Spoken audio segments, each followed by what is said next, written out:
Bonjour chers frères et sœurs en Christ. Ce matin, nous allons aborder le thème le sens du sacré pour nous chrétiens d'aujourd'hui. Le sens du sacré pour nous chrétiens d'aujourd'hui. Quelque chose qui est sacré, quelque chose qui est pur, qui est mis à part, qui est dévoué à une divinité. C'est saint, c'est propre, sans péché. Les textes sur lesquels on va se baser, c'est Exode 19, versets 12 à 13 d'abord. Exode chapitre 19, versets 12 et 13. Or, tu prescriras des bonnes au peuple tout alentour en disant: gardez-vous de monter sur la montagne et d'en toucher le bord. Quiconque touchera la montagne sera puni de mort. On ne mettra pas la main sur lui, mais il sera lapidé ou percé de flèches. Bête ou homme, il ne vivra point. Quand le corps sonnera, ils monteront sur la montagne. Exode 20, 18 à 19. Exode chapitre 20, versets 18 à 19. Or, tout le peuple entendait les tonnerres et le son de la trompette, et voyait les éclairs et la montagne fumante. Le peuple donc, voyant cela, tremblait et se tenait loin. Et ils dirent à Moïse: parle-nous toi-même, et nous écouterons. Mais que Dieu ne parle point avec nous, de peur que nous ne mourions. Et pour finir, Exode 19, verset 21.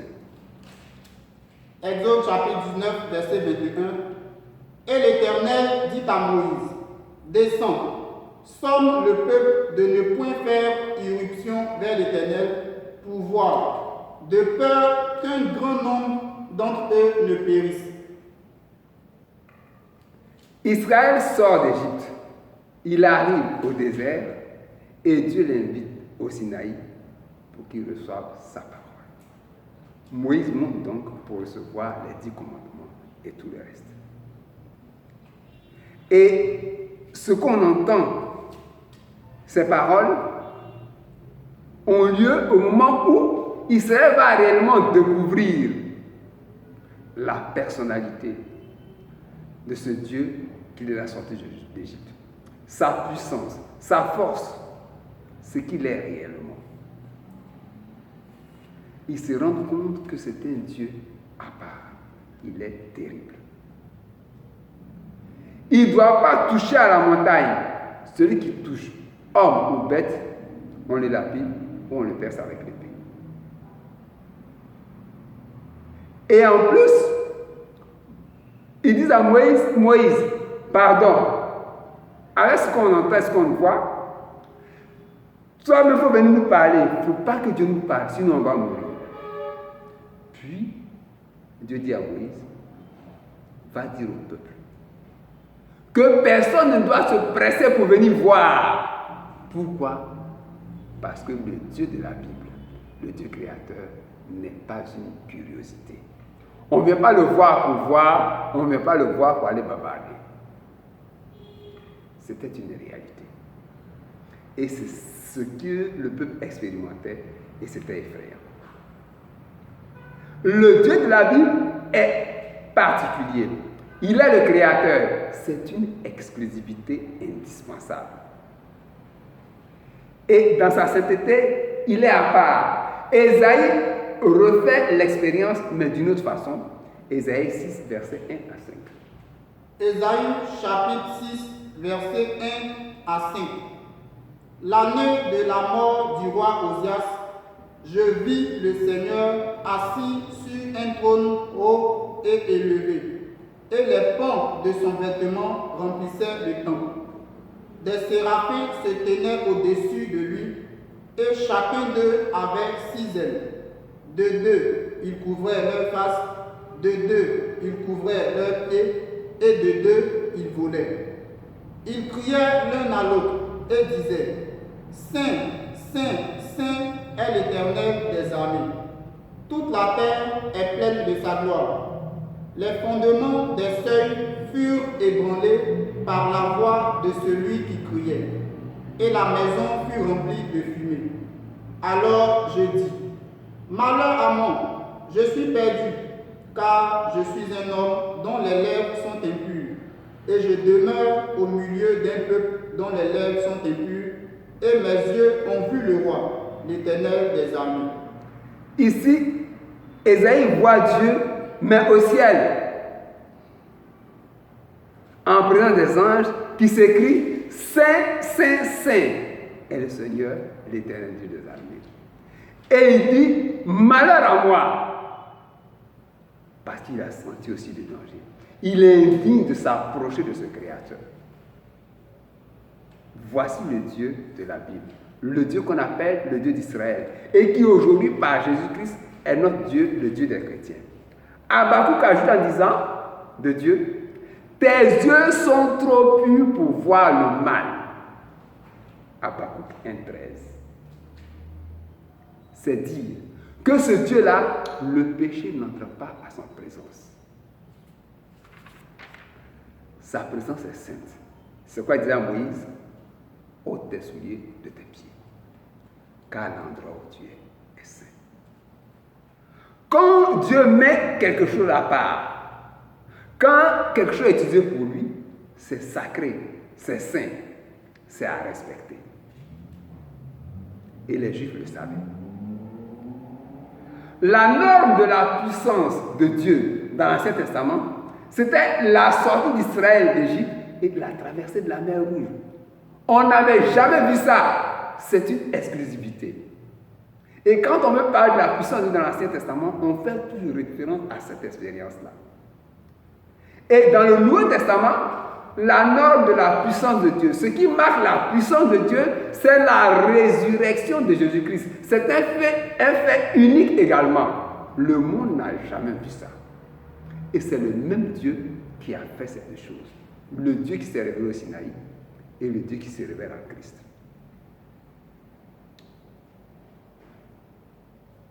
Le Dieu qui se révèle dans la parole de Dieu, pour ne pas dire dans sa parole,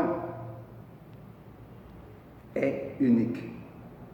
Et sa sainteté est à prendre au sérieux. Quand il dit ceci dans Exode 20, verset 7, lisons. Exode chapitre 20, verset 7. Tu ne prendras point le nom de l'Éternel ton Dieu en vain, car l'Éternel ne tiendra point pour innocent celui qui aura pris son nom en vain. Il dit, on ne joue pas à son nom, on ne met pas son nom dans sa bouche n'importe comment. Ça, les Juifs le savaient très bien et ils le savent. On pourrait le dire. Et on raconte que les scribes qui recopiaient la Bible, l'Ancien Testament, à chaque fois qu'ils rencontraient le nom de Dieu, ils allaient se laver et laver leurs plumes. S'ils rencontraient le nom de Dieu 20 fois, ils faisaient 20 fois la même chose pour montrer qu'ils le craignaient et que leur Dieu était saint et qu'il était soumis.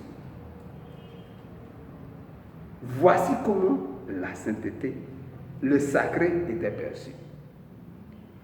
Mais nous, aujourd'hui, on écrit le nom de Dieu partout, sur les voitures, les taxis, les bacas, sur les salons de coiffure, sur notre commerce. Est-ce qu'on a encore réellement le sens du sacré?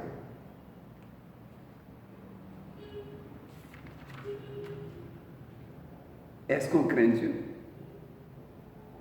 Est-ce que les chrétiens de Dieu craignent vraiment Dieu comme les Juifs l'ont craint? Craindre Dieu, c'est quoi? Craindre Dieu, ce n'est pas avoir peur de lui, comme un bourreau, quelqu'un qui à chaque moment peut nous détruire. Non. Mais craindre Dieu, c'est l'aimer. Le respecter tellement qu'on est prêt à lui obéir et à ne rien faire qui puisse l'offenser. C'est ça, craindre Dieu. Parce qu'il est aussi le Dieu de grâce. Sous la loi, il était terrifiant. Mais sous la grâce, il vient en Père. Et la crainte de Dieu, on voit un peu cela avec notre frère Enoch dans Hébreux 11, verset 7.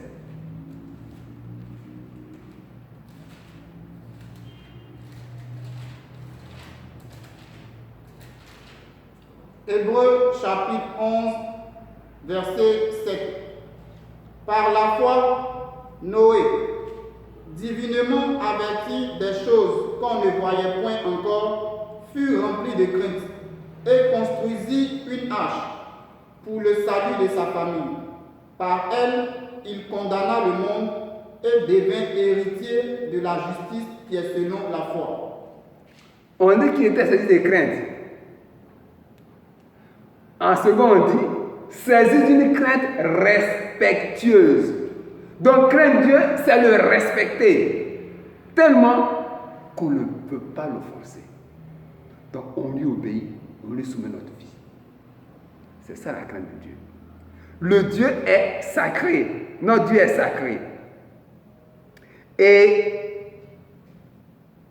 quand les séraphins, les anges disent à Isaïe, Saint, Saint, Saint est le Seigneur, l'Éternel des armées, 3 fois saint, le Dieu 3 fois saint, c'est dire que Dieu le Père est saint, Dieu le Saint-Esprit est saint, et Dieu le Fils est également saint, la Sainte Trinité. Et c'est ce Dieu-là qui est révélé dans la Bible. C'est lui qui est le Dieu terrible que les Juifs ont connu. Il n'a pas changé. Quand nous devenons chrétiens aujourd'hui, quand nous recevons Christ par la repentance et par la foi, ce grand Dieu vient habiter en chacun de nous pour faire de nous sa maison, son temple, sa propriété. Il nous sanctifie donc et nous met à part. Jean 14, 23. Non, on lit Jean 14, 23. Voilà. Jean chapitre 14, verset 23. Jésus lui répondit, si quelqu'un m'aime, il gardera ma parole et mon Père l'aimera. Et nous viendrons à lui et nous ferons notre demeure chez lui. Avant de partir à la Pentecôte, Jésus a promis que le Saint-Esprit viendrait habiter en nous. Et c'est ce qui se passe et qui est expliqué dans Éphésiens 1,13. En lui, vous aussi, après avoir entendu l'évangile de votre salut, en lui vous avez cru et vous avez été scellés du Saint-Esprit. Dieu, en venant habiter en nous, en dans son esprit, marque que nous sommes sa propriété, nous sommes mis à part, sanctifiés. Et quand vous êtes enfant de Dieu, quand vous avez reçu le Seigneur, comme Apocalypse 3 me le dit, voici, je me tiens à la porte. Si quelqu'un entend ma voix ou la porte, j'entrerai chez lui, je souperai avec Dieu. Le Dieu 3 fois saint, le Dieu terrible, en Christ aujourd'hui, vient habiter en nous. Il fait de nous ses amis. Il nous offre son intimité. Et il vient habiter en nous. Nous sommes donc sa propriété, mise à part pour le service. C'est pour cela que Paul appelle les chrétiens des saints. Parce que le sang de Jésus nous purifie de tout péché. Quand Dieu voit quelqu'un qui est en Christ, il ne le voit pas avec ses péchés, mais à cause de Jésus, il le voit sans péché. Voici ce que nous sommes devenus aujourd'hui. Par l'œuvre de ce Dieu qui sera rencontré au Sinaï. En Christ, il fait de nous sa maison. 1 Corinthiens 3, versets 16 à 17.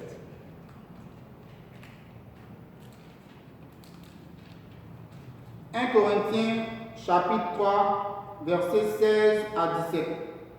Ne savez-vous pas que vous êtes le temple de Dieu et que l'Esprit de Dieu habite en vous?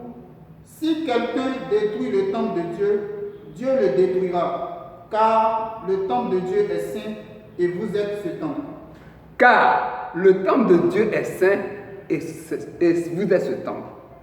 Ne savez-vous pas que l'Esprit de Dieu habite en vous? Mon frère, ma soeur, est-ce que tu es conscient que le jour où tu as reçu Jésus comme ton sauveur, c'est Dieu qui habite en toi? Est-ce que tu es aussi conscient que Dieu habite dans chacun des frères et sœurs que tu rencontres chaque jour à l'église et même dans le quartier? Est-ce que tu le sais? C'est le Dieu 3 fois saint qui habite ainsi à chacun de nous. Et il nous utilise, sa puissance travaille en nous, pour nous et avec nous. Éphésiens 3, 20 à 21. Éphésiens chapitre 3, versets 20 à 21. Or, à celui qui peut faire, par la puissance qui agit en nous, infiniment plus que tout ce que nous demandons et que nous pensons, à lui soit la gloire dans l'Église par Jésus-Christ dans tous les âges, au siècle des siècles. Amen. Ce Dieu tout-puissant et terrible du Sinaï est aujourd'hui pour nous le Dieu de grâce. Il vient habiter en nous sans avoir changé dans sa sainteté, dans sa force et dans sa puissance. Est-ce que tu sais cette réalité? Je rappelle. Est-ce que tu sais que comme Christ habite en toi, il habite aussi dans ta sœur en Christ et dans ton frère en Christ? Si c'est la réalité pour toi, comment est-ce que tu considères chacun de tes frères et chacune de tes sœurs en Christ? Christ venant leur donne une valeur qu'on ne peut pas trouver ailleurs. C'est le Dieu 3 fois 5 qui habite. Donc ils sont mis à part. Ils sont sacrés pour Dieu. Mais est-ce qu'ils sont sacrés pour toi? Qu'est-ce que tu fais d'eux? Si normalement tu crains Dieu, tu dois les respecter et les considérer. Comment tu considères ton frère et ta soeur? Comment tu parles à ton frère et à ta soeur? Lisons Matthieu 5, verset 22.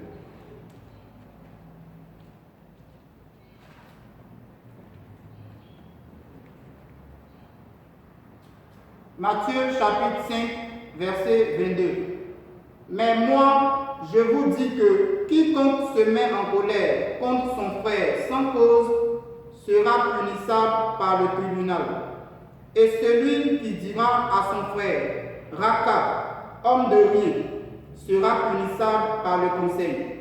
Et celui qui lui dira, fou, sera punissable par la géhenne du feu. Ici, Jésus parle de la manière dont on traite notre frère. Comment on lui parle? Comment on le traite?